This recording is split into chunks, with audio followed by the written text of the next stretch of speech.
plans from coming to fruition. At present, I see two paths for gathering the information which may aid us in achieving that goal. The first involves an investigation into the change which has come over Sharlayan, not to mention the recent inscrutable behavior of the Forum. As most of you know, the 99 members of the Forum are elected from the general populace. This alone guarantees a plethora of opinion with regards to foreign policy. The bibliotheques, for example, are a group of conservatives which would have Sharlayan focus on recording history, while remaining entirely uninvolved in the making of it. And at the other extreme, we have advocates for proactive diplomacy and direct intervention. My grandfather Galef was one such member, as was Archon Louisois.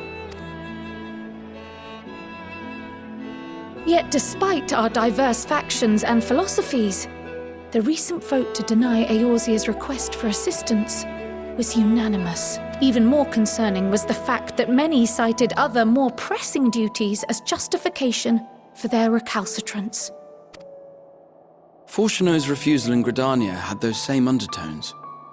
'Twas as if, having stared unblinking into the face of impending doom, he had simply turned away to pursue something more important. But what could that possibly be? A mystery indeed, and one which I ask for your help to solve.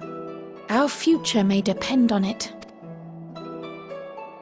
As for our second potential path, it concerns a request made directly to the students of Baldessian.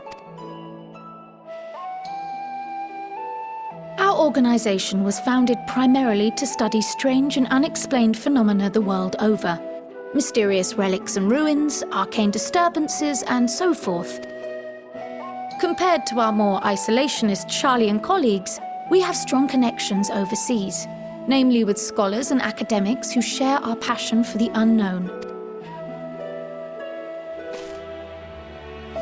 The request in question comes from one such acquaintance, Nadana, an alchemist residing in distant Thavnair. Her missive describes the sudden appearance of a tower, and the subsequent summoning of what I can only assume is a lunar primal.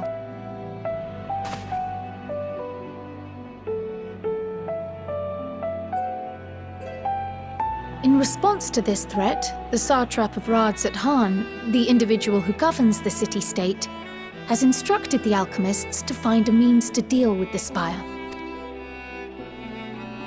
The artisans of that land are heirs to an ancient tradition, one rather unlike that of their Uldan counterparts. It is possible, nay, probable, that they have gleaned truths unattainable by Eorzea or her Far Eastern allies. They do, in fact, appear to have a strategy in mind, though it will require further research. To that end, assuming we divide our forces to pursue both of Kral's lines of inquiry. But the investigation in Sharlayan is of vital importance as well. Equal, I think, to the Thavnarian one, given that the fate of the world may hinge on the results of both. yes, it is quite the quandary. Though it is a great imposition and an altogether too common one, our efforts would be more likely to succeed were you to lead the charge on both fronts.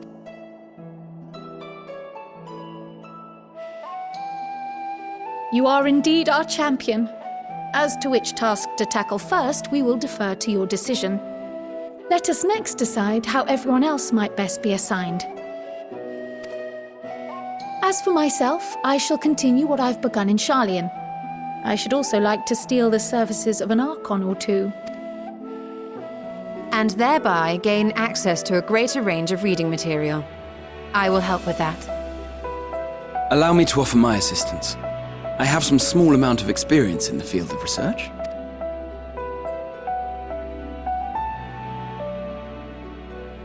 Alize and I would also like to help, if you would have us.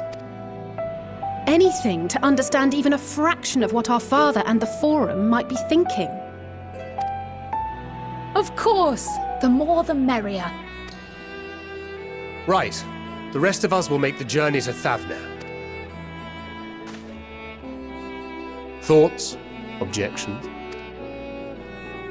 I passed through Thavnir on my way to infiltrate the Empire, and though I'm not qualified to give a guided tour, I did gain a sense of where things lie.